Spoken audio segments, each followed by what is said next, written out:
Time for business, and I'm pleased to announce Catherine Bennett joins us in the studio. Good evening to you. Good evening. France's Finance Minister speaking today about the effect of the COVID-19 epidemic on France. What did he have to say? Well, he actually framed it as a wake-up call for French industry.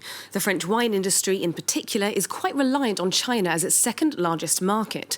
French wine rakes in €13.2 billion a year for the country. Bruno Le Maire said that French manufacturers need to potentially rethink their supply chains.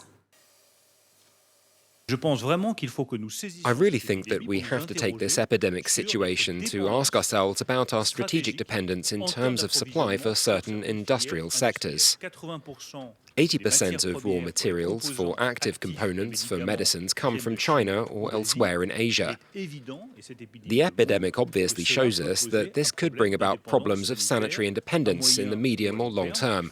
We have to respond to this challenge and this risk.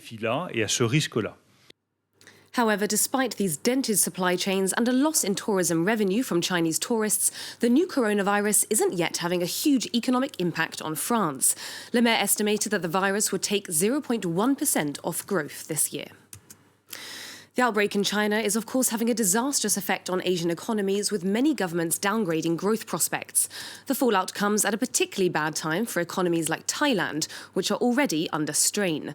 Now, tourism, which the country depends on, has fallen by more than 40%. Naomi Lloyd has more. It's high season at Thailand's Pattaya Beach, but right now you wouldn't know it. The resort, like many others across the country, has been hit by the knock-on effects of China's coronavirus outbreak. I may have to choose to close the shop and go back home temporarily until the tourists come back, but I don't know what will happen. In the first week of February, the number of tourists visiting Thailand fell by 43%. Most dramatically, the number of Chinese tourists dropped by 86%.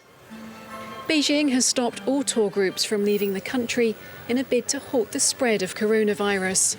A huge blow for Thailand, whose tourism sector depends heavily on the 11 million Chinese travellers each year. For the few tourists remaining, there was some optimism. To avoid being affected by coronavirus, everyone is staying at home and the impact is bad. But after a period of time, they will come back to Thailand.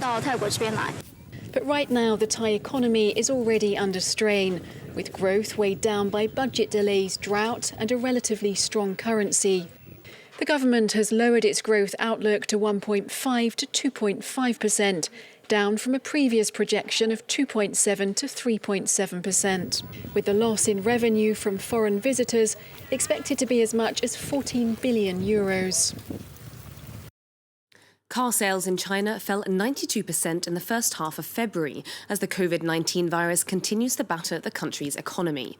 Car dealerships have been closed to stop the spread of the virus, and many would-be buyers are staying at home. Earlier this month, however, the Chinese carmaker Geely Auto has introduced a contactless service, meaning that customers can order their cars online and have them delivered straight to their homes. Now let's see how the markets are reacting to that. Stocks in the US falling after an increase in new coronavirus cases.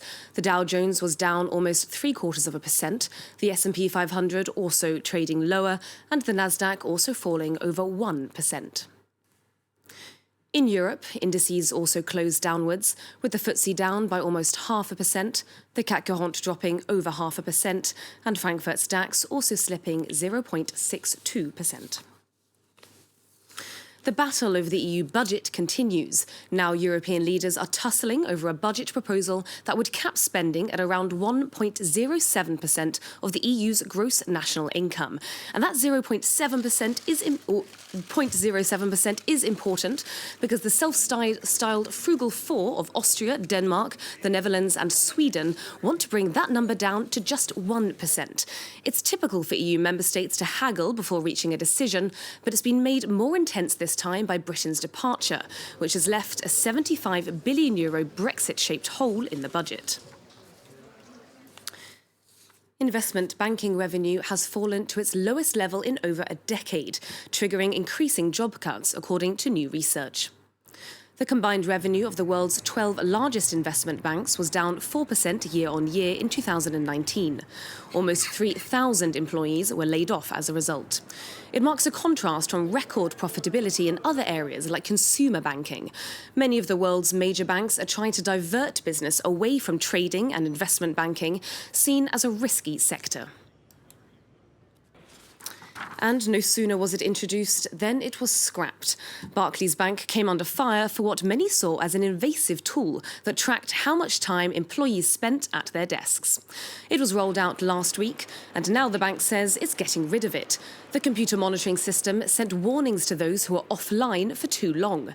Dubbed the Big Brother software, it was criticised by privacy campaigners, not to mention the employees themselves, who said they were afraid to even get up for toilet breaks, as they didn't know what impact that would have on their statistics. Bit of a frightening move, I feel. I was just going to say, imagine if they install that where we work. Wouldn't work that well, I think. Catherine Bennett there with the business. Thank you very much indeed. Let's say no more.